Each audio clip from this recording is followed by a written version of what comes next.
Adelante. Ver acá. Ahí vamos. Buenos días, Presidenta. Esteban Durán, Vanguardia, Veracruz. Presidenta, y ahorita ya que haya un nuevo gobierno con la primera mujer ahí en Veracruz, ¿cuál será la capacidad para que ya empiecen a trabajar las farmacias Bienestar en ese estado donde pues se requiere mucho? Yo entiendo que con el anterior gobernador hubo algunos acuerdos, pero a corto plazo, ¿cuál será la capacidad del IMSS o del ISSSTE o de otra institución de salud para que haya farmacias suficientes? De esa manera se les puede dotar de pues de medicamentos a quien lo requiere. Igualmente, ¿cuáles serán los ajustes de las pensiones si ya se están aplicando a los rezagados? Y bueno, igual también, ¿qué control se está llevando sobre los empresarios para que el IMSS verifique que efectivamente estos están pagando las cuotas para que los empleados a final de cuentas tengan ya su dinero que tanto han trabajado durante años? Porque resulta que en algunos lugares le dicen que sí se están pagando sus cuotas, que no hay ningún problema, pero cuando llegan al IMSS y estos ya están reclamando su dinero, pues resulta que no. Entonces, ¿qué control se está llevando sobre esto? Gracias, pues. ¿Quieres contestar la última y luego hablamos de las farmacias?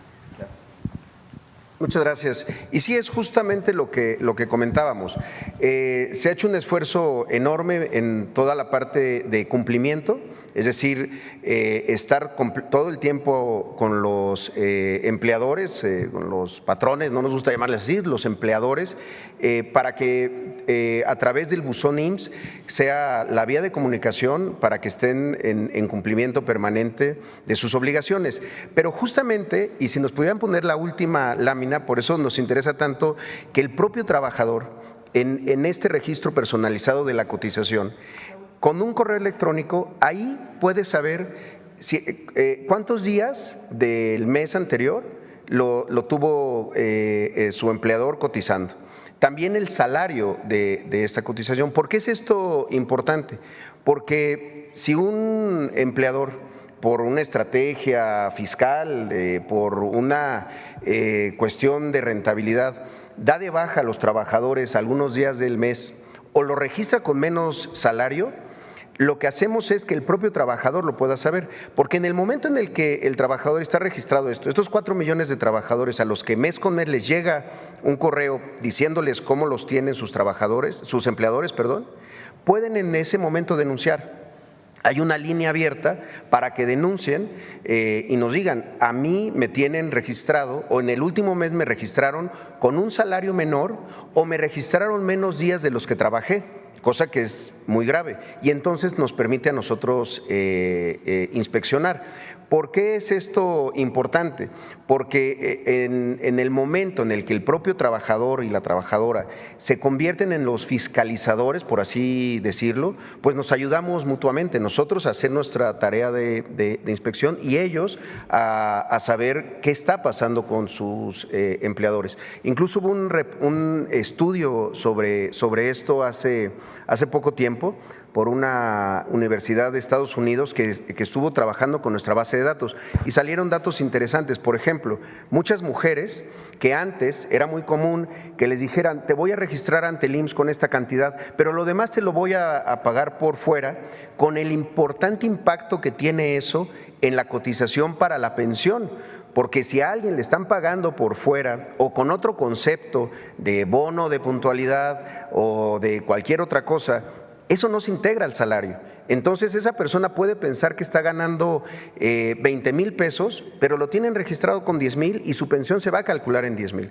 Por eso esta relación y esta experiencia que tuvimos, eso no existía antes, por cierto, y había una oposición importante entre empleadores de que lo pusiéramos en línea y le diéramos este poder a los propios trabajadores. Hoy nos permite hacer mucho mejor la fiscalización. Y desde luego con los empleadores grandes, digamos, quienes tienen más de 1,000 empleados o empleadas, pues estamos constantemente verificando de que estén en cumplimiento permanente de sus obligaciones. El IMSS no es una dádiva, el IMSS no es una graciosa prestación, no, es una obligación de ley y hay que cumplirla. ¿Se aplican sanciones a los patrones que incumplen? E incluso también se quejan muchos derechohabientes que se saturan las páginas, no pueden entrar, se tardan para que ellos puedan pues hacer sus trámites. No, vaya, sí, se sanciona, sí, claro, se inspeccionan, se hace primero desde invitaciones y después directamente a créditos fiscales, si es el caso. La verdad que la recaudación del IMSS en los últimos años es lo que nos ha permitido tener hoy buenas finanzas, además del incremento del salario mínimo. Y respecto al tema de los sistemas, permanentemente estamos monitoreando las intermitencias para que las páginas estén, porque se hacen muchos millones de trámites todos los días, pago de pensiones, las nóminas, etcétera, para que no haya intermitencias. Hemos fortalecido mucho las capacidades propias tecnológicas del IMSS y ahora estamos trabajando también mucho con la Agencia de Transformación Digital para que cada vez sean muchos menos los trámites y también mucho más rápidas las soluciones que debemos de ofrecer. Gracias. ¿Por qué no comentas lo del fondo de pensiones? ¿Cómo funciona? Ah, bien, sí. Bueno, también el tema del Fondo de Pensiones para el Bienestar, que es algo también muy relevante, porque como saben se hizo toda una reforma para que aquellos trabajadores que estuvieran igual o menor sus ingresos después de que ya estuvieron pensionados al salario base de cotización del IMSS, que en el momento que se hizo era de 17,600 pesos, como recordarán, se buscaron que con diferentes fuentes de financiamiento, entre ellas el tema de las cuentas no reclamadas de Afore, se pudiera hacer el Fondo de Pensiones para el Bienestar para poder equiparar a todos los trabajadores a ese salario base promedio. Es decir, que todos aquellos que a causa de las dos reformas que se hicieron, la del gobierno de Ernesto Zedillo y la del gobierno de Calderón para el caso del ISSSTE, pudieran equipararse. Ya se había hecho un esfuerzo muy grande para que la pensión, el monto de la pensión subiera con la reforma del 2020, pero aún así estábamos teniendo lo que se llama tasas de sustitución, que es qué porcentaje de tu último salario estás recibiendo como pensión, de cerca del 60%. Ahí fue cuando se determinó que para estos trabajadores que estuvieran en estos niveles salariales se hiciera este complemento, este copete le llaman a algunos, pero digamos es un complemento que ya al día de hoy está funcionando muy bien. Hay cerca de 70,000 trabajadoras y trabajadores que ya están recibiendo el fondo, el complemento con el Fondo de Pensiones para el Bienestar.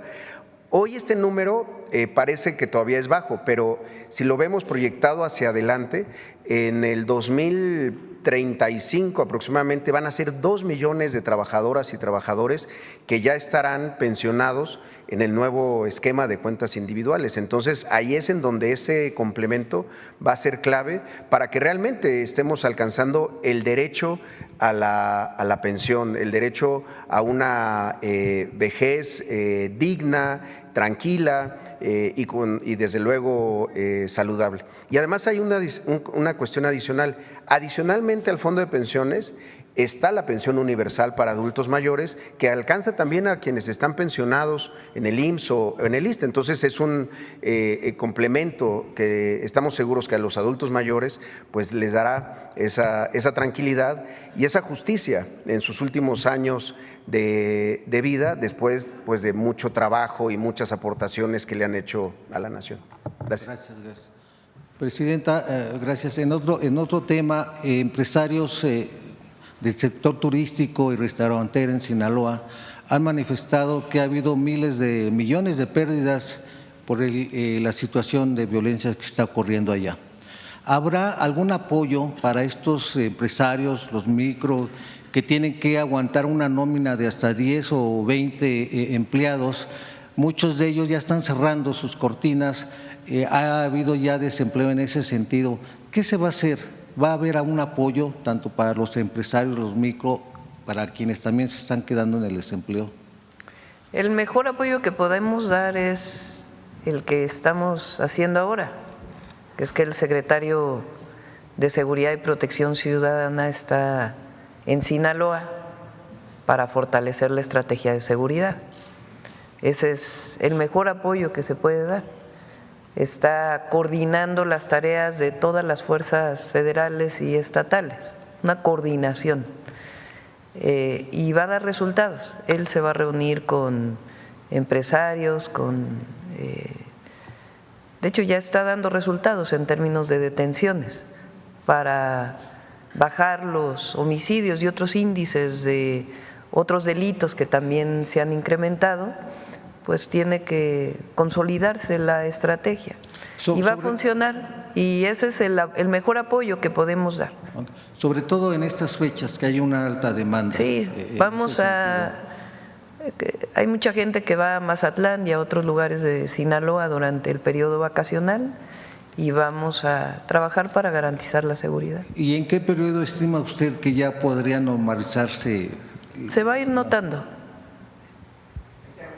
Bien, Presidenta, ya finalmente en otro tema, el presidente de la Jucopo en la Cámara de Diputados anunció que habrá una nueva ley de juegos y sorteos, que esta data de 1946, un reglamento que ya no sirve, ya no funciona, y con este nuevo reglamento, bueno, pues se podría combatir a la corrupción, evitar las extorsiones, y así de esa manera habrá una mejor recaudación fiscal. Igualmente mejorar la situación laboral de quienes trabajan ahí. Igual también se mencionó que antes de que saliera el sexenio de Enrique Peña Nieto, pues se quería evitar que se hubieran nuevas licencias para estos negocios, pero no se cumplió, se fueron abriendo más. ¿Qué posibilidad habría también, Presidenta? En ese sentido también se da un respiro a la industria hípica, que está prácticamente ya en la agonía, se están perdiendo empleos, los quienes trabajan de esta industria pues están pidiendo que si se podría igualmente que el ejército pues tuviera las riendas del Hipódromo de las Américas para evitar la corrupción, para evitar que otras empresas ajenas a esta situación le están dando mucho auge a los casinos, le están dando prioridad a estos casinos. ¿Qué es lo que va a suceder con el hipódromo, Presidenta? Ellos demandan apoyo. Es una concesión, está concesionado el hipódromo. Y no, en este momento no hay una ley nueva. Lo que sí es Rosa Isela, que es una mujer muy honesta, de carácter, una extraordinaria servidora pública, de lo mejor que tiene nuestro país. Está hablando con quienes son dueños de los casinos para si hay alguna corrupción, alguna, que se informe de inmediato para que se evite estos esquemas que podrían todavía haber en algunos servidores que se quedaron de la época del pasado, previo a que llegara el presidente López Obrador. Entonces, pero hasta el momento no se, es cierto, data de hace mucho tiempo, pero no tenemos todavía una propuesta. Y evitar tragedias como el Casino Life, donde murieron muchas personas, trabajadores también, y que hasta el momento pues no han encontrado eco con sus demandas. Lo está atendiendo la Secretaría de Gobernación. Vamos acá.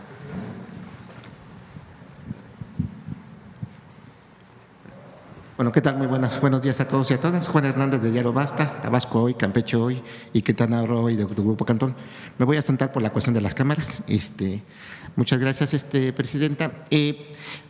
Precisamente del tema, quisiera preguntarle sobre esta transformación, porque es la palabra adecuada, de lo que se ha venido dando de los salarios y en este caso de la creación de empleos en México.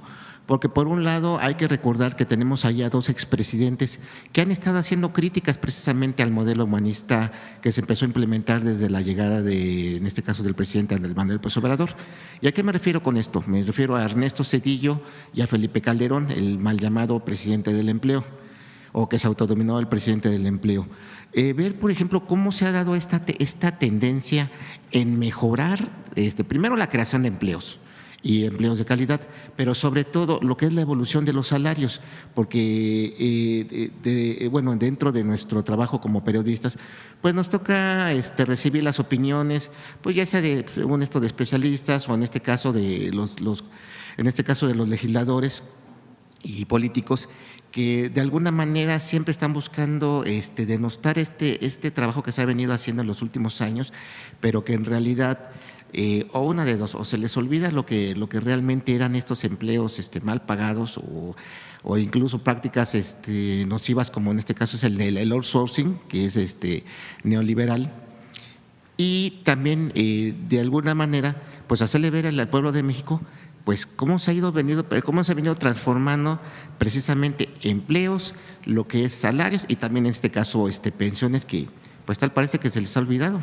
Esa sería mi primera pregunta. En 2018 cambió el régimen, el modelo económico y la manera de gobernar. Una transformación de fondo en nuestro país que llegó con un movimiento social que venía luchando desde hace muchos años y que se fue consolidando en este movimiento que encabezó el presidente Andrés Manuel López Obrador.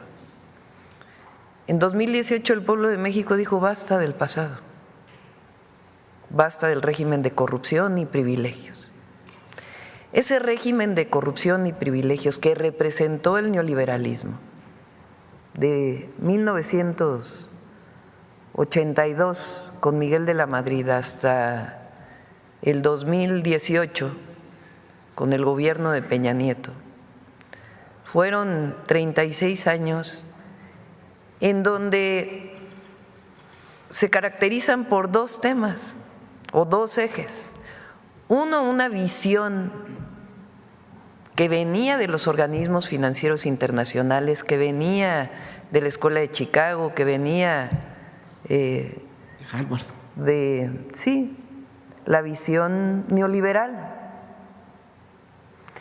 Esa visión lo que plantea, que ya por cierto cada vez es menos, lo que plantea es que el mercado resuelve todos los problemas, que el Estado debe convertirse en un regulador y que no hay derechos, que todo es mercancía a poner en el mercado y que el propio mercado va a generar las condiciones para que todos vivan bien.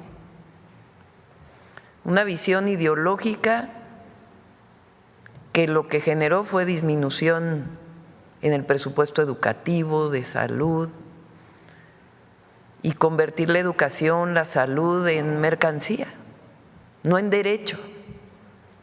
La visión universal y fraterna de los derechos humanos se quedó relegada frente a la idolatría del mercado.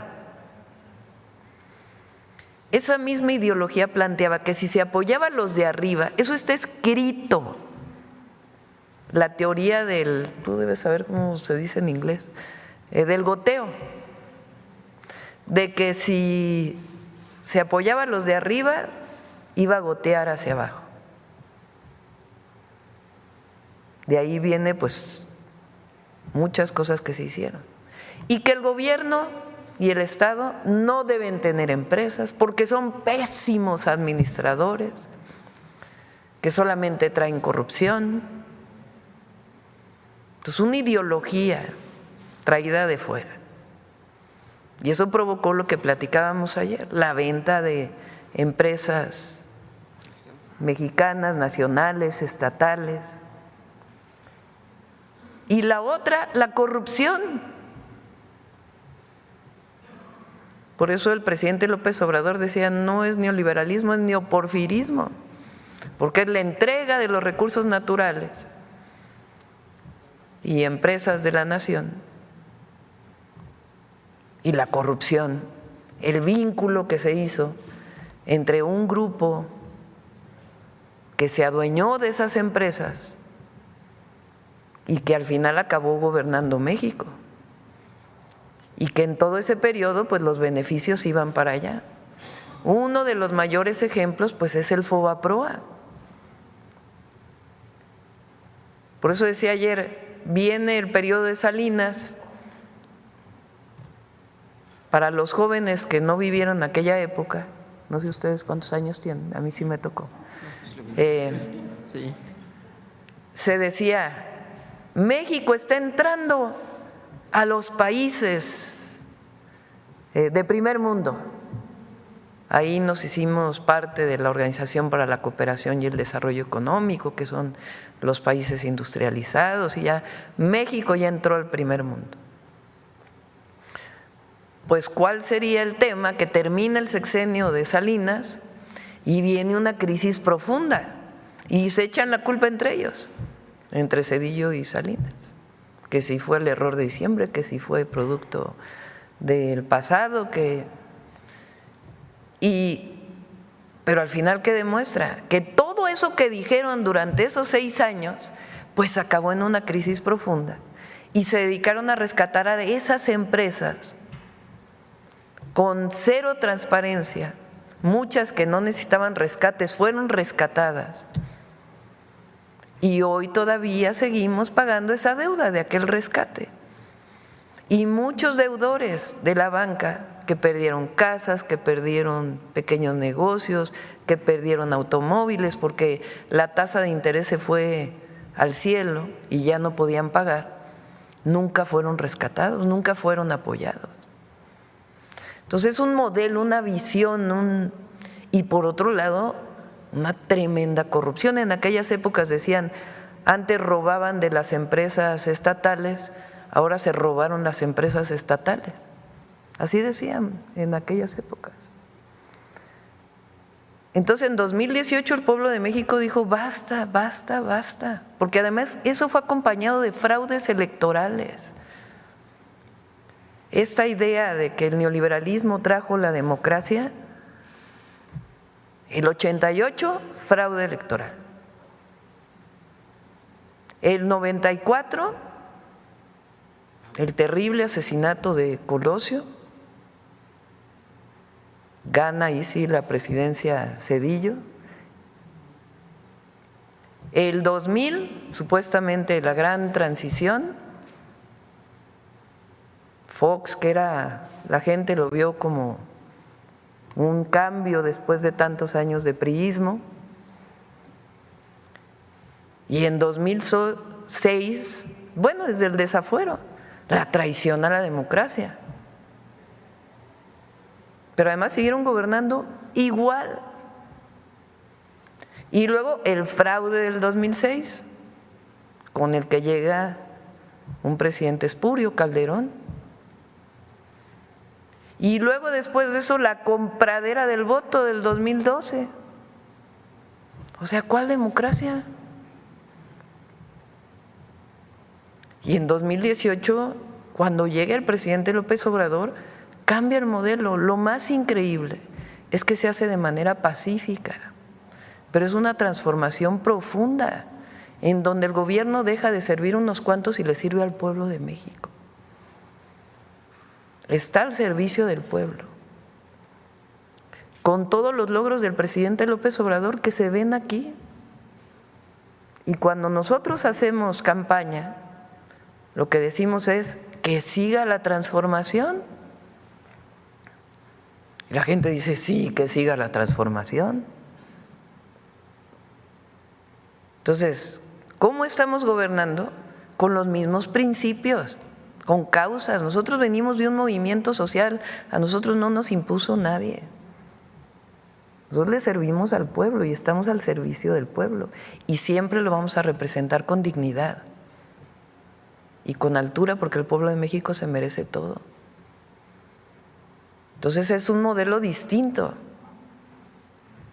que riega desde abajo, que tiene como máxima, por el bien de todos, primero los pobres, que tiene como máxima acabar con el régimen de corrupción y privilegios, que tiene como máxima no puede haber gobierno rico con pueblo pobre, que tiene como máxima con el pueblo todo, sin el pueblo nada. Así vamos a seguir gobernando. Y así quiere el pueblo de México que sigamos gobernando. Que por cierto eso tiene, bueno, enojadísimos a los adversarios. Vean Ciro cómo se puso con Epigmenio. Un enojo. Té de tila, estamos entrando a la Navidad. Tranquilidad, vean ¿cómo se llaman estos? A la Raki. No es… que por cierto dijo que a la oposición le hacía falta un López Obrador. No. Entonces cambió el modelo, por eso da resultados. Y ha demostrado que este modelo, que está basado además en nuestra historia, que no trae recetas de ningún lado, por eso cuando nos dicen, ¿qué son ustedes? Todos los motes que nos ponen, somos humanistas. Eso es lo que somos. Nosotros damos la mano al que se queda atrás. Y eso es nuestro pueblo, eso es el pueblo de México. El pueblo de México no deja a nadie atrás. Bueno, pues ahora sí que de todos modos se van a enojar. ¿Por qué? Porque hoy en la mañana, pues, presidente, pues nos amanezamos con una noticia, ¿no? Y digo, y la voy a leer porque leí el artículo, entonces separé algunos pequeños fragmentos. Pues hoy amanecemos con la noticia de Claudia Sheinbaum, una de las 25 mujeres más influyentes del mundo, según Financial Times.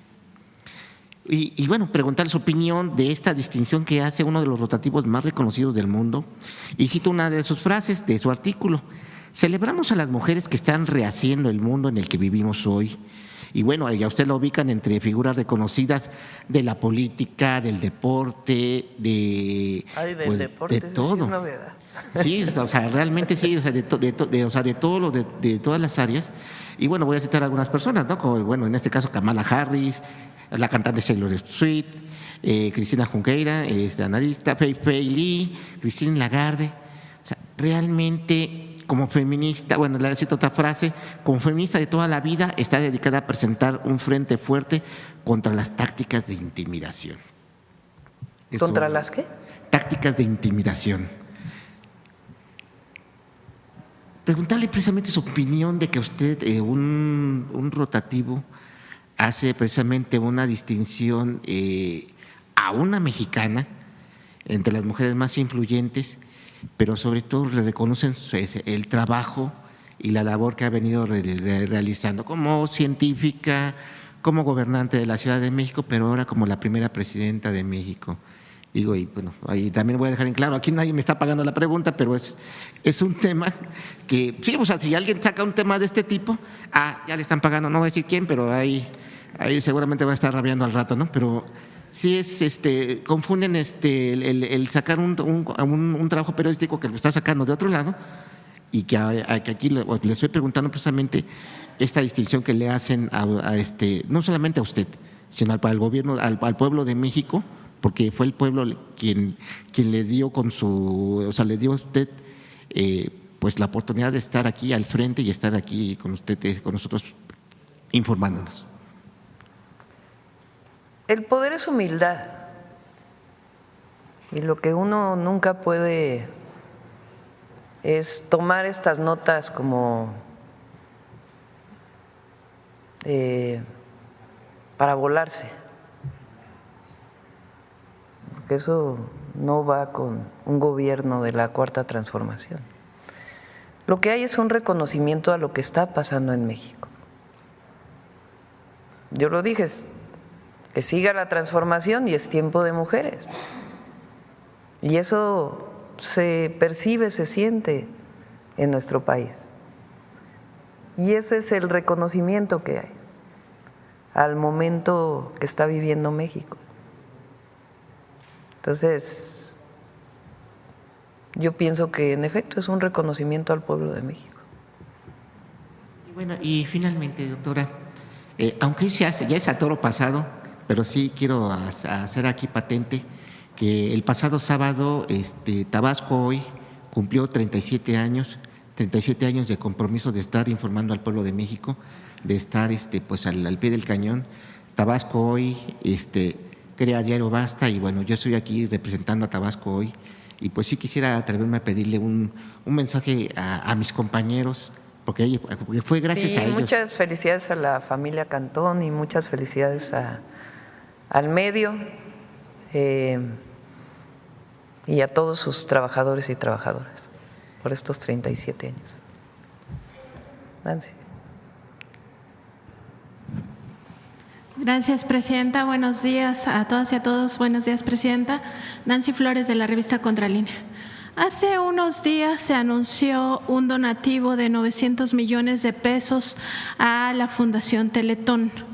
En este caso, el presidente de esta fundación, el empresario Emilio Azcárraga Gallán, pues tiene un problema en Estados Unidos por un presunto caso de corrupción que estaría ligado a sobornos a la FIFA.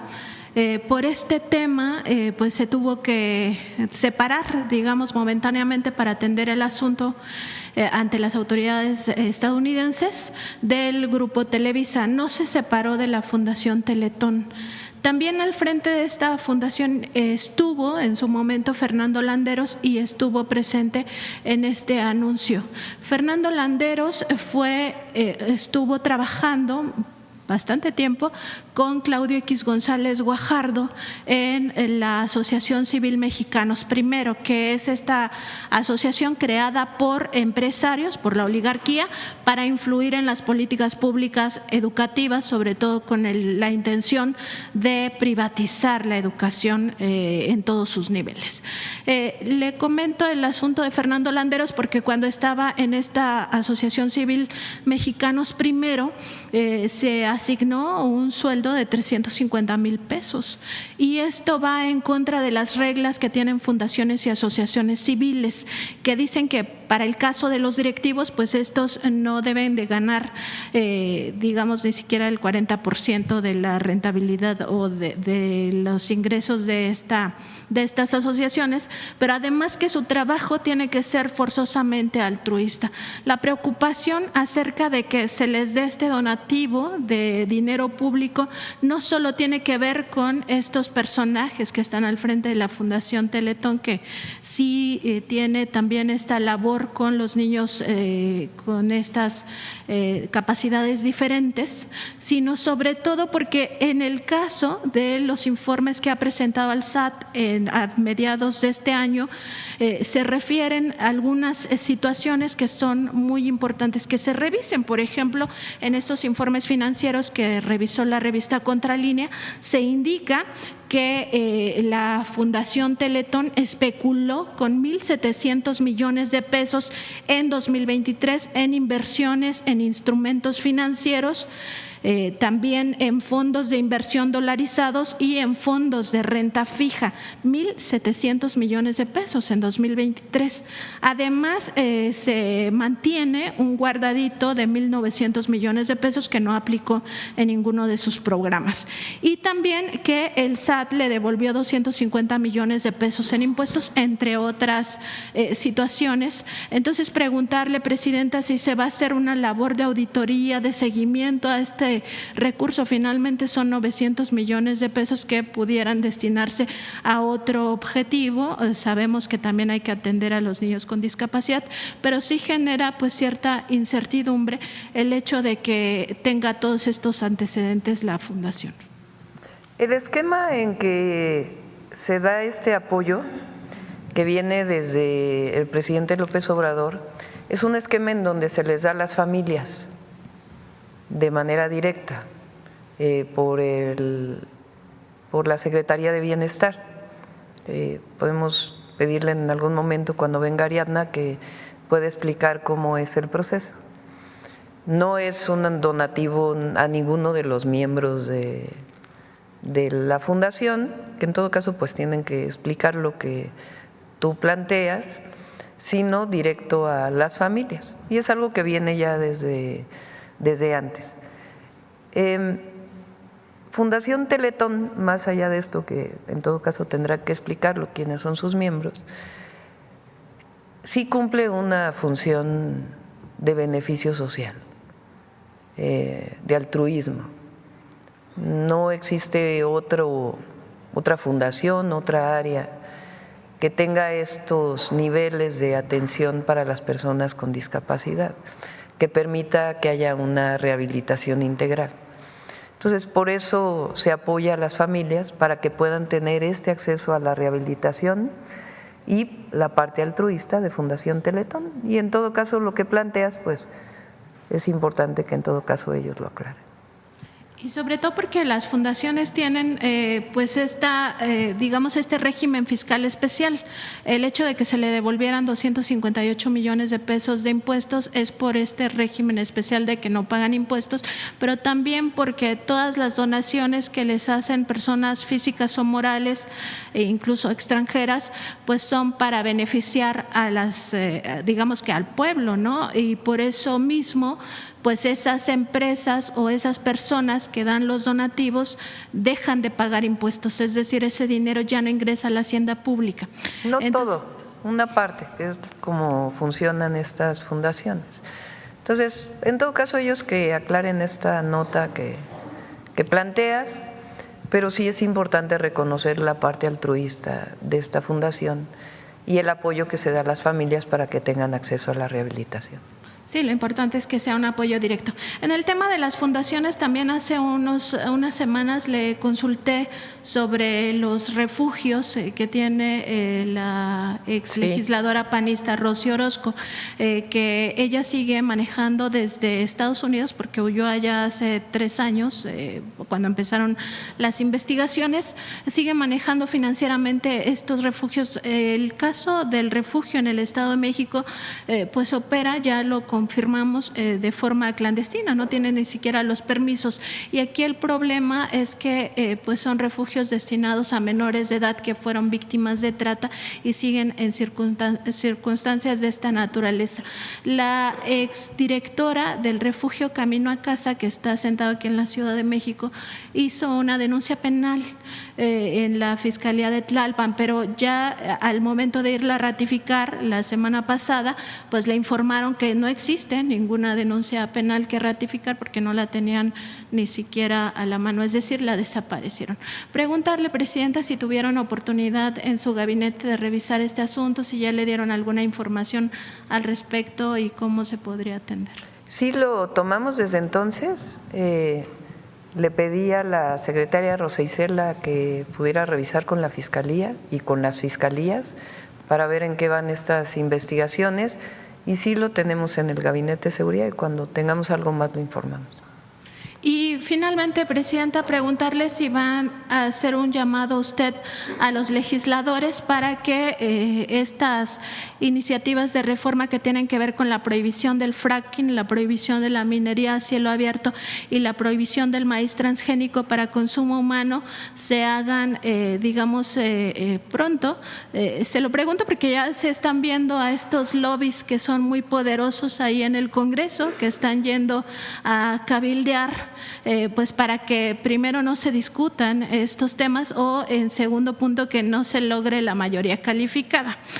Nosotros sabemos que, por ejemplo, el Grupo México o la Camimex, que representa a estas mineras canadienses, las refresqueras, ya están ahí presionando pues por sus propios intereses, que no quieren que se avance en este punto, que sería muy importante para el pueblo de México. Entonces, preguntarle si haría un llamado o se dejaría para después del periodo vacacional o cómo se trabajaría en estos temas. Muchas gracias. Sobre las dos reformas constitucionales, en el primer caso, la Comisión de Puntos Legislativos, ¿se llama? Puntos Constitucionales, del periodo anterior, le agregó una redacción relacionada con la importación de maíz amarillo, en donde puso que solamente se podría importar maíz quebrado, creo que se llama. Y eso tiene efectos muy importantes en la economía de nuestro país. Entonces está trabajando con ellos para recuperar la parte fundamental de la reforma, que es que no se siembre en México maíz transgénico. Entonces, por eso es que esta en particular no ha pasado. En el caso de la minería a cielo abierto, también es importante revisarla. ¿Por qué? Por ejemplo, las minas de arena que fabrican cemento, pues son minas a cielo abierto. El litio, que nos importa mucho producirlo, pues es minería a cielo abierto.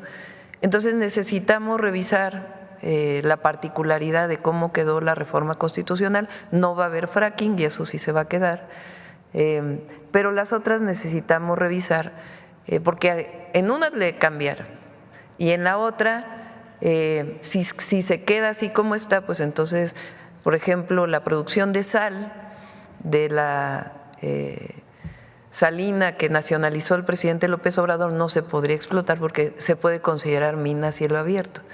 Entonces se está revisando para poder garantizar la protección al medio ambiente, evidentemente, y no es por los lobbies de los grandes empresas, sino más bien la importancia que tiene para México. Entonces, por eso esas dos no han pasado y en todo caso se vería la manera de cómo mejorarlas. Aprovecho también para decir lo de los vapeadores, porque ahora se ha hablado mucho aquí en esta mañanera y vamos a pedir que el equipo del IMSS Bienestar, el doctor Kersenovich, informen del daño que causan los vapeadores, porque ahí sí hay mucho empresario, particularmente de cigarreras y otras empresas, que están buscando que no se apruebe, pero se va a aprobar porque es indispensable para la salud de las y los mexicanos y viene acompañado de la prohibición del fentanilo, que es muy importante. Acá. Gracias, presidenta. Alma Muñoz de La Jornada. A propósito de que habla de las minas, quisiera preguntarle si van a exigir o se va a aplicar algún protocolo especial de seguridad. Ayer hubo 3 obreros fallecieron por inhalar monóxido en una mina de Guerrero, propiedad de una empresa canadiense que en 2023 fue mayor productor de oro en México. Entonces, ¿qué es lo que piensan hacer? Ahora que estuvimos en Pasta de Conchos,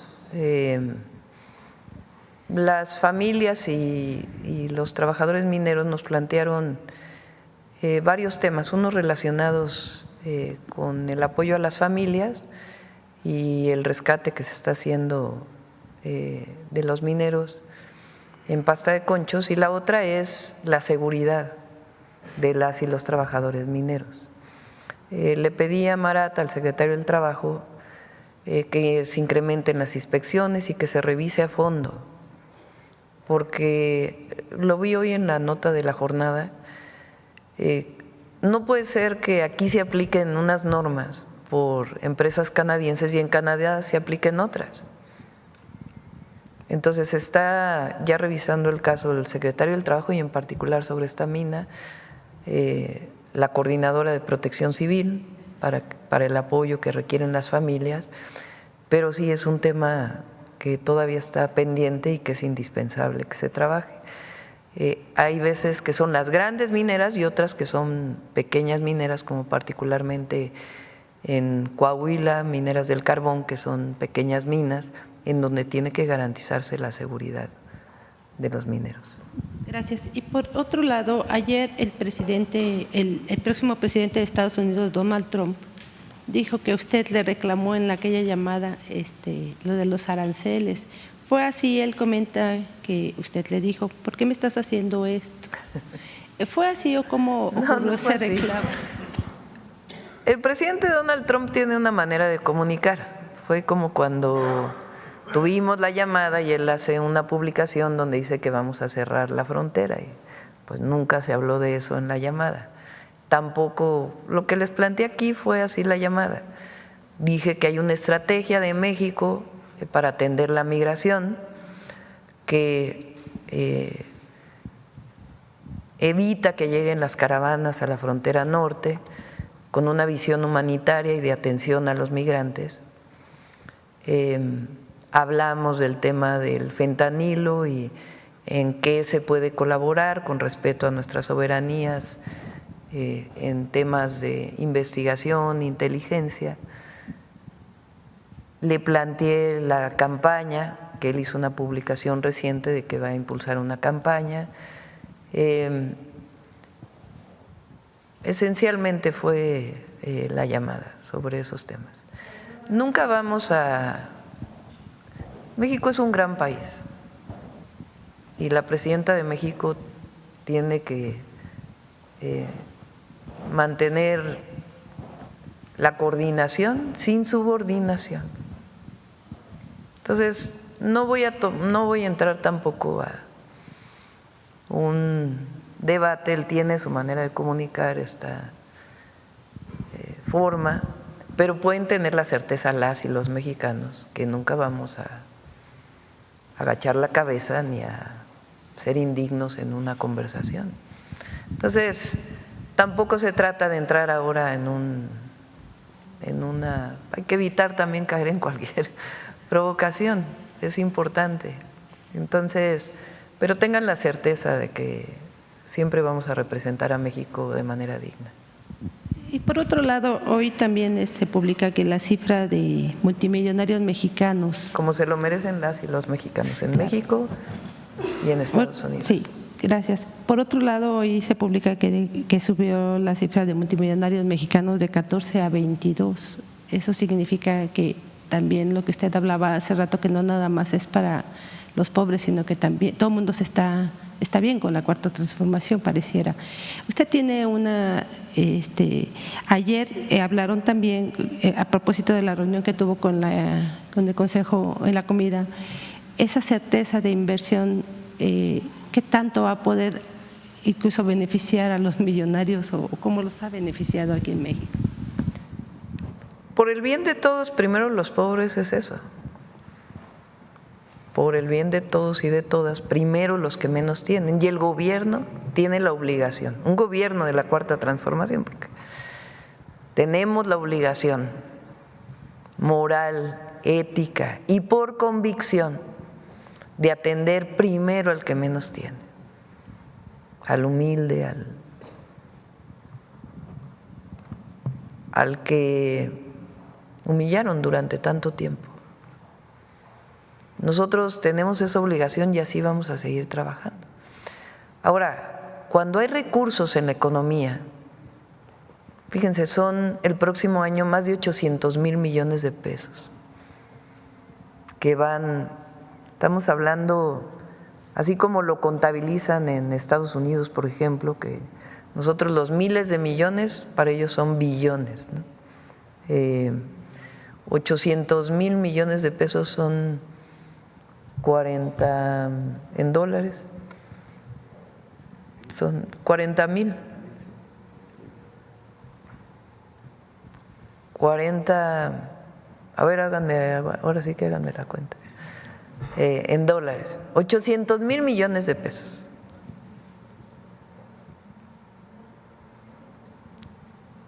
Casi 1 billón de pesos en programas de bienestar, sin contar lo que se invierte en educación, lo que se invierte en salud, en los grandes derechos sociales, lo que vamos a invertir a través del Infonavit. ¿A dónde va ese recurso? ¿A dónde van la pensión del bienestar de más de 12 millones de mexicanos y mexicanas adultas y adultos mayores? Pues va al mercado, a fortalecer la economía interna. Entonces, eso fortalece la economía de México, por eso es otra visión completamente distinta. Ayer en la reunión, no voy a decir quién, pero dijeron, no cambie por el bien de todos, primero los pobres. Que les va bien a ellos. Porque le va bien a México. Y ya hay más, le han hecho anuncios, o por lo menos ayer recibió en esa comida anuncios de más inversión. Entonces ya nos habían dado una cifra, pero no, les hablé mucho de lo que presentamos aquí con Altagracia Gómez, del Plan México. Plan México lo vamos a presentar su esencia a principios de enero. El objetivo que tiene el Plan México es que se produzca en México mucho de lo que hoy se importa y que se generen cadenas de valor de distintos sectores industriales particularmente en nuestro país. En su momento el secretario Rogelio Ramírez de la O planteó que se está importando mucho de Asia y en particular de China, que hay un déficit comercial. Hay que decir que mucho de lo que se importa son de empresas estadounidenses que están en China. Por ejemplo, Apple, o sea, los iPhones, muchos se importan de China, pero es una empresa estadounidense que tiene su base en China. Pero mucho de lo que se importa se puede producir en México. Por eso es esta visión que había antes de que no debía haber política industrial. No, sí tiene que haber política industrial y que se fabrique aquí lo que se pueda fabricar. Entonces se los planteé ayer, les dije a lo que los invitamos a que se sumen a este plan y que vean sus empresas qué otra parte pueden fabricar en México y cómo se puede ayudar a la cadena para que desde la pequeña microempresa hasta las grandes empresas pues puedan tener estas cadenas productivas que se produzcan aquí, en donde pues en estos polos de bienestar que ya existen en el sureste, que ayer los presentamos, y otros polos de bienestar que vamos a desarrollar a lo largo y ancho del país, a partir también de la infraestructura. Durante también el neoliberalismo se planteó que la planeación no debía existir, esa palabra se borró. Y nosotros estamos recuperando con la cuarta transformación esa capacidad de planeación del Estado mexicano, que es fundamental, porque los planes de desarrollo antes se publicaban pero no se cumplían o no servían para nada. Entonces, eso fue de lo que hablamos, hicieron varias preguntas de algunos temas y creo que fue una buena reunión. Solo quisiera abordar en otro tema. Hace unos días le entregaron una carta o le enviaron una carta integrantes de la industria cinematográfica que están preocupados porque la distribución y exhibición del cine mexicano y quieren que sus películas se vean y se incentive más esta producción. ¿Usted tiene algún proyecto para esto? Hizo algo muy parecido en la Ciudad de México, si no mal recuerdo. ¿Qué les propondría a ellos? Ellos están pidiendo, bueno, frente a los monopolios que existen, ¿no? ¿Qué alternativas se le puede ofrecer al gobierno?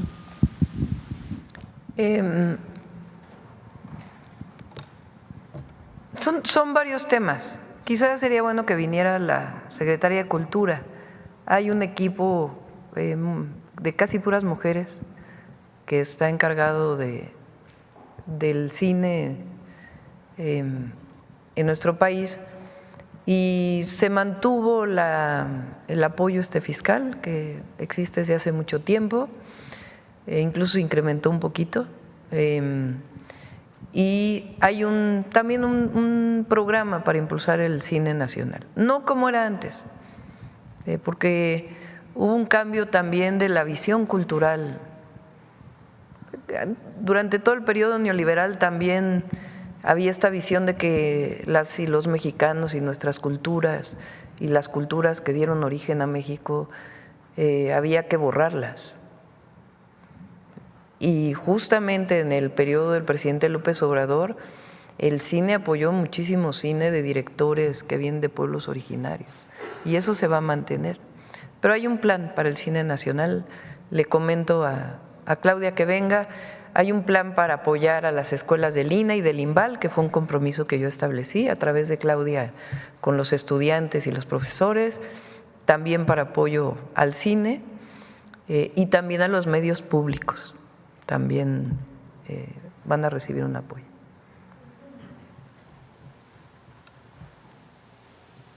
$800,000 millones de pesos, son 40,000 millones de dólares. O sea, 40 billones de dólares, como lo… O sea, es que los miles de millones en México, en Estados Unidos son billones. Ellos no usan el miles de millones, sino pasan de millones a billones de manera directa.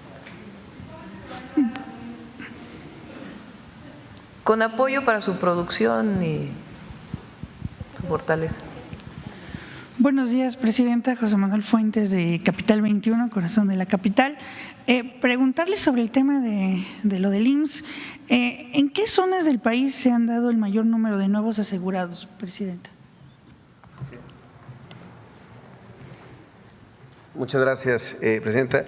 Y es una muy buena pregunta porque hay una clarísima vinculación también de estos mitos, como lo ha estado diciendo la presidenta, de que lo público siempre era peor que lo privado, que el salario mínimo creaba inflación y demás.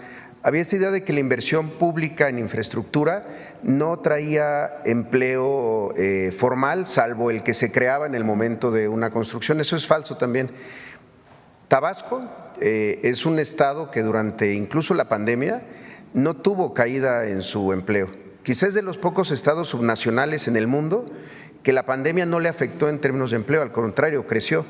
Tabasco creció casi en 30% su empleo por las inversiones que estaban, las inversiones públicas, la refinería, el tema del Tren Maya. Por eso toda la península es quizá una de las zonas más favorecidas.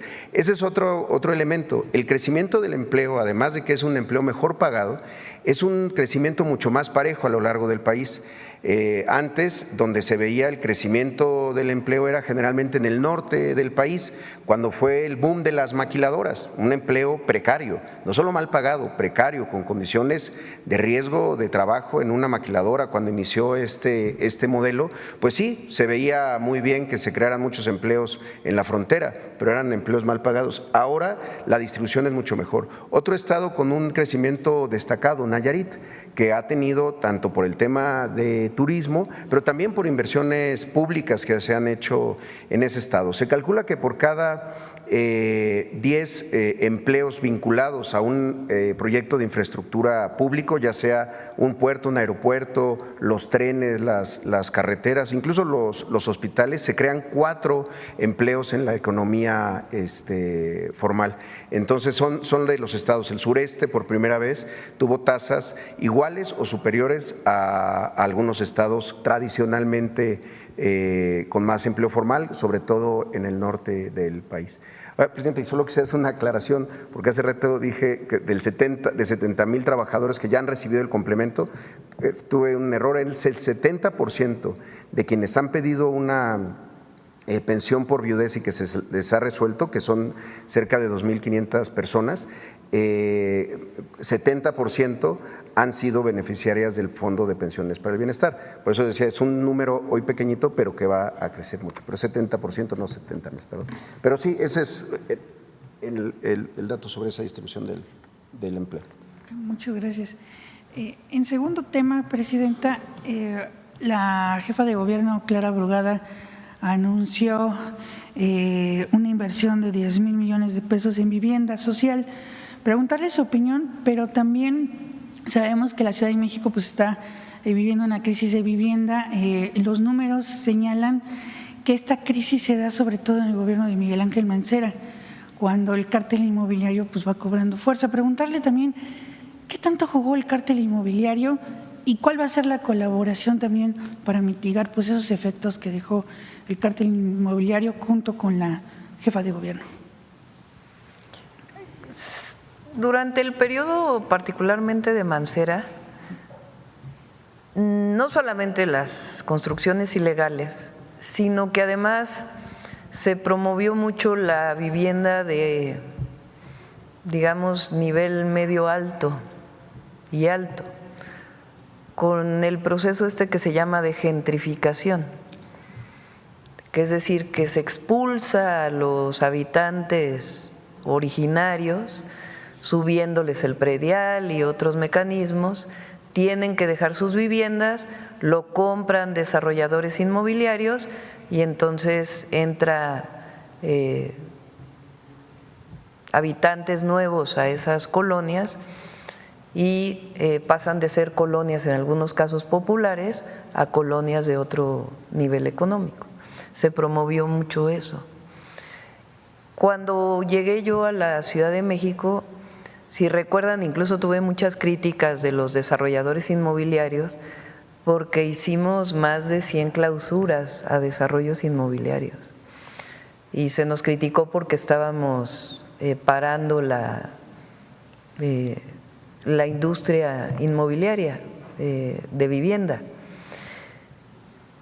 Pero en ese momento lo que no podíamos dejar que siguieran las construcciones ilegales, que tenían validados 8 pisos y que ya estaban construyendo 20. Entonces se clausuraron, se hizo una mesa de trabajo y se reorientaron casi todos esos desarrollos inmobiliarios para que cumplieran con el uso de suelo o con la norma. Ahí estaba Ileana Villalobos, que hoy es una de las subsecretarias de Medio Ambiente, que hizo ese trabajo muy importante y digamos que se puso orden hasta donde se pudo, ¿no? Porque en la Benito Juárez pues siguieron haciendo otras cosas. Y Clara pues tiene esta visión también, que está bien que haya producción privada de vivienda, pero tiene que haber producción social de vivienda, que alcance, o sea, que sea a precios accesibles, porque eso generó pues un incremento en el suelo. Para comprar un terreno pues era muy caro. Entonces Clara tiene la idea de desarrollar vivienda social, que es muy bueno, y es lo mismo que nosotros estamos haciendo a nivel nacional. El 1 millón de viviendas pues son viviendas accesibles, una parte con Infonavit y otra parte a través de la CONAVI, y vamos a colaborar en la Ciudad de México, ahí donde podamos hacerlo, para poder conjuntar los esfuerzos de Clara y los esfuerzos de nosotros, igual en otros estados de la República.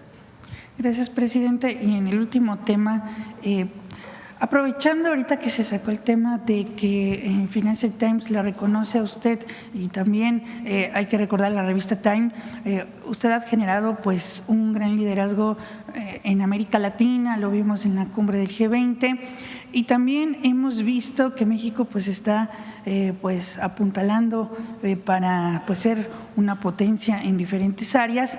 Preguntarle lo de ayer, también lo del corredor interoceánico, si se va a acercar México para promocionar este corredor con los otros países. Vemos que en el G20 se reunió con este grupo MICTA, que está Turquía, Corea del Sur, Vietnam. Aprovechar este acercamiento, ¿usted tiene planeado algo para promocionar este corredor interoceánico, no solamente con Asia, sino también con otros países, por ejemplo Sudáfrica, que también se va a llevar a cabo el G20 el próximo año? Sí hay no las promociones que se hacían antes, que era, no sé ni cuánto gastaban, que era pues mucha corrupción.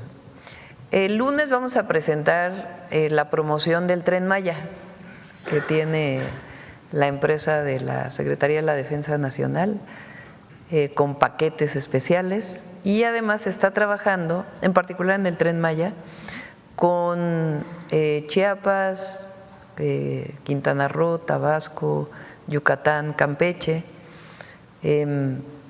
para que sus propias secretarías de turismo y turismo con Josefina, la Secretaría de Turismo y la Sedena, pues haya una promoción de todos juntos para visitar el Tren Maya. Ya se van a abrir los hoteles, entonces, igual con el interoceánico. El interoceánico,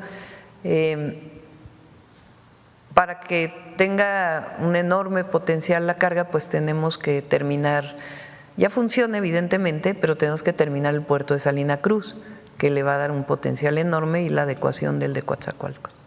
Muchas gracias, presidente. Gracias. Acá.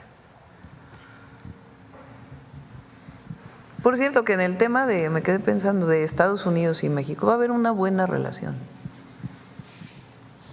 con sus características.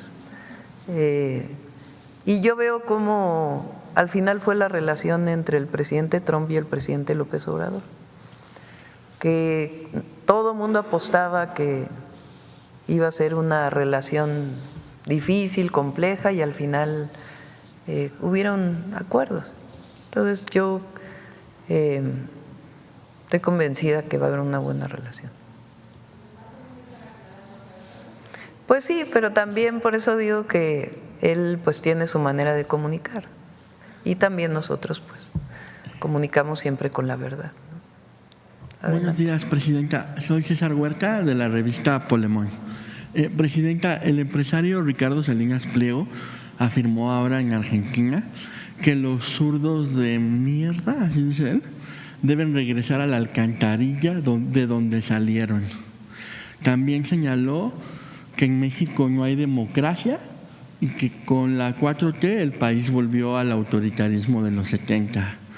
¿Qué opinión le merece este lenguaje clasista y violento hacia un sector de la sociedad, especialmente cuando proviene de un personaje con tanto poder económico? Pues ya ni tanto, bajaron un montón las acciones de Electra. ¿Y qué le diría también a quienes como él intentan deslegitimar su mandato con este tipo de discursos? Pues él también tiene un estilo y tampoco vamos a estar cayendo ahí en la… Él está buscando pues cobertura, yo creo, en algunos lugares, porque va a tener que pagar los impuestos que debe. O sea, a lo mejor se tarda la justicia, pero siempre llega. Entonces, él, como cualquier ciudadano mexicano o mexicana, pues tiene que pagar sus impuestos. Entonces, no voy a entrar a ese debate, la verdad. Pero fíjense, pues no le está ayudando. La verdad, pues vean las acciones, cómo cayeron. Y, Presidenta, en Polemón hace unos días publicamos una serie de videos que fueron tomados por nuestro fotógrafo Rodrigo González Eñaz el día en que usted denunció el fraude electoral de 2006 en la UNAM, en la Facultad de Filosofía y Letras, junto al periodista Jaime Avilés, quien fue director fundador de nuestra revista. ¿Cómo otra vez? Hace unos días publicamos unos videos, una nota donde recordamos, pues nos encontramos ahora sí que en el archivo, en el YouTube, que el día que usted fue a la UNAM y que en pleno 2006, después del fraude electoral, lo denunció en la Facultad de Filosofía y Letras, y pues lo hizo, nosotros nos lo encontramos porque pues estábamos buscando también a nuestro director fundador Jaime Avilés, quien fue pues periodista de La Jornada en esa época, y pues él fundó nuestra revista y nos sorprendió mucho ver como ese encuentro que se dio y también verla a usted pues justo denunciando el fraude electoral, que muchos no quisieran, pues que usted fuera esa persona, esa mujer valiente, luchona y entrona, porque la quisieran, pues muchos le quisieran quitar como esa ideología también, ¿no?, de izquierda, la quisieran como despegar, y nos sorprendió mucho porque, bueno, al menos a mí en esa época no había visto yo ese video y me gustó mucho. Yo tampoco lo he visto. Está súper bueno. Si lo podemos de repente poner, está muy chido porque justo pues era preguntarle a 18 años de distancia cómo influyó ese momento en su formación como líder política y también qué mensaje le enviaría a las y las jóvenes que no vivieron en el 2006. Muchos no recuerdan. A mí, bueno, yo ya me siento un poco viejo, pero no me tocó vivirlo como en las calles, en Guadalajara era otro contexto, pero no les tocó esas grandes marchas que llegaban hasta el Ángel de la Independencia, luchando contra el fraude, pidiendo el voto por voto, que jamás se hizo. Justo en este contexto, pues, ¿qué mensaje le enviaría a las y los jóvenes que no vivieron en el 2006 y que ahora, pues, justo padecen las consecuencias de la guerra contra el narco de Felipe Calderón? Primero, un reconocimiento a Jaime Avilés. Les voy a platicar algo. Como saben, fui secretaria de Medio Ambiente cuando el entonces presidente López Obrador fue jefe de gobierno de la ciudad. Ahí cuenta en su libro, gracias, la manera en que yo llegué a ser secretaria de Medio Ambiente. Yo era una militante de base, yo estaba trabajando en la UNAM como investigadora del Instituto de Ingeniería y un amigo mutuo en realidad un amigo de mi madre, Pepe Barberán. Él trabajó mucho el fraude del 88 y después era muy cercano al presidente López Obrador, o al después presidente López Obrador. Y entonces él le preguntó a Pepe Barberán, que ya falleció, también nuestro cariño, que si conocía a una mujer joven, era joven entonces, que pudiera ser secretaria de Medio Ambiente. Entonces había un grupo que había formado Mario Molina, que se hizo como muy conocido, que éramos como 200 investigadores, investigadoras de México, de distintos lugares, que estábamos analizando la contaminación atmosférica de la zona metropolitana del Valle de México. Y le dijo, pues de preferencia, porque el doctor Mario Molina le había hablado con él de ese grupo, pues que pertenezca a ese grupo y que sea cercana pues políticamente, ¿no? Y entonces Pepe le dijo, sí, conozco a una. Y así fue como llegué al gobierno. Nos vimos en el Sanborns de San Ángel. Primero me buscó Pepe y le dije, pues déjame platicarlo con la familia. Finalmente decidí que sí. Y entonces me llamó por teléfono y nos vimos en el Sanborns de San Ángel. Ahí acostumbraba a veces estar. Y creo que fue una conversación de 5 minutos. Me dijo, pues quiero que seas la secretaria de Medio Ambiente. ¿Tú sabes bajar la contaminación de la ciudad? Pues creo que sí. Y así fue que llegué. Y después pues participamos en el gobierno. Fue un gobierno que nos unió mucho a todos los que participamos en ese momento, porque vivimos videoescándalos, desafuero, un paraje San Juan, una ofensiva muy fuerte contra el entonces jefe de gobierno. Y cuando él sale a ser candidato a la presidencia, le digo, pues yo me quiero ir con usted, ¿no? Y me dice, no, te tienes que quedar a acabar el segundo piso, porque todavía no lo terminábamos, ¿no? Terminamos el segundo piso y entonces me buscó y me dijo, pues ayúdame a ser vocera de la campaña. Estoy hablando como de mayo, principios de mayo del 2006. Y entonces es que me incorporo. Cuando viene el segundo debate, donde él participa, si se acuerdan, sale lo de Hildebrando Zavala. Es decir, un contrato que había tenido Calderón siendo secretario de Energía con su cuñado desde Pemex. Y después Jaime Avilés, por eso viene a colación, hace una investigación y se ve que este personaje pues tiene contratos con el INE, o entonces el Instituto Federal Electoral. Y de ahí viene pues una investigación muy grande de esos contratos, que después se dijo que parte del fraude vino de ese contrato y en esa época pues convivimos, ya nos conocíamos de antes, pero convivimos mucho con Jaime, ¿no? Porque yo era vocera y él estaba haciendo esas investigaciones y varias veces nos reunimos. Cuando viene el fraude electoral, pues Jaime estaba ahí y hicimos un grupo de trabajo con Pepe Barberán formó muchísima gente, entre ellos a Emiliano Artiz, que falleció también ya.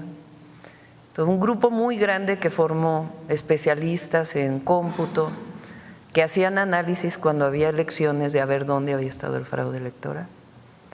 Y entonces ese grupo, y también nos juntamos con Jaime, pues analizamos, ahí encontramos pues que la mayor parte del fraude había estado en la falsificación de las actas, al analizar los famosos datos del PREP. Bueno, ya me pasé contando la anécdota, así que con cariño a Jaime Avilés. Y justo el video está buenísimo. Yo creo que ese se lo encuentran, está en Polemón. Está. Y por último, Presidenta, parece que también pues se ganó el corazón del actor Pedro Pascal. Hace unos días este actor chileno pues causó un auténtico furor en las redes al compartir un video pues en el que usted aparece mostrando su día a día como presidenta y pues parece que dejó ahí su apoyo también a la 4T implícito. ¿Qué representa para usted que este actor, que es como una estrella global, con tanta influencia como él, pues no solo vea su trabajo en las redes, sino también lo comparta mostrando afinidad con usted? Y pues cree que este tipo de respaldo de figuras como Pedro Pascal puede darle también más impulso a todo lo que está haciendo usted ahora a nivel global. Yo creo que lo importante es México y el pueblo de México. En la medida en que no nos alejemos del pueblo y de nuestros principios, vamos a seguir dando resultados. Y lo que México tiene, a pesar de muchos mexicanos y mexicanas que les gusta hablar mal o que ponen o que buscan la intervención de países extranjeros en nuestro país, porque no han podido organizarse ni tener una idea que pueda permear. Imagínense, votaron en contra de los programas sociales. Bueno, o sea, habla de quiénes son. Entonces, en la medida en que no nos alejemos de nuestros principios, de la 4T, del pueblo de México, y tengamos muy claro a dónde vamos y tengamos un gran equipo y estemos cerca, en esa medida México va a seguir siendo referencia mundial.